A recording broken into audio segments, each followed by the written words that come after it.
தங்கமே, உனக்கு வருவது வரட்டும். உனக்கு பெரியவர்கள் சொல்லிக் கொடுத்து இருக்கிறார்கள், எப்பவும் நல்லதே நினைக்கணும் என்று, அப்பத்தான் நல்லது நடக்கும் என்று.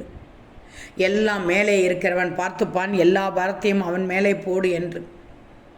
இந்த மாதிரி எக்கச்சக்க அறிவுரைகள் கேட்டிருப்பாய். ஆனால் இதை நீ சரியாக புரிந்து கொள்ளவில்லை. எப்படி என்று கேட்கிறாயா?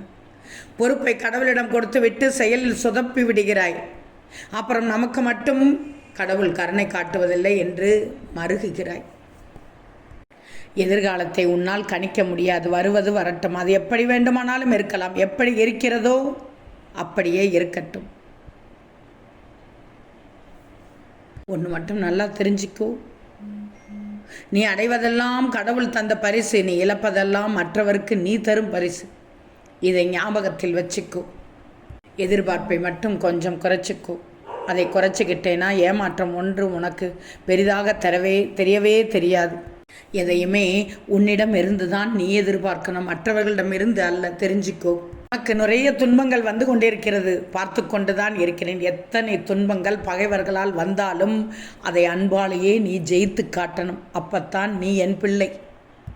அனைத்தையும் ஏற்றுக்கொள்ளும் மனநிலையை வளர்த்துக்கொள் தங்கமே. உன் வீட்டு தோட்டத்தில் மல்லிகையும் மனம் வீசும், அதே சமயம் கழிவுகளும் நாற்றம் தரும். அந்த கழிவுகள் அதே மல்லிகை செடிகளுக்கு உரமாக பயன்படும்.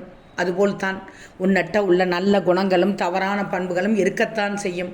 தவறான பண்புகள் தரும் அனுபவ உரங்களை உபயோகப்படுத்தி உன்னிடம் உள்ள உயர்ந்த பண்புகளை அதிகப்படுத்தி உன்னை உயர்ந்த நிலைக்கு கொண்டு செல்லணும்.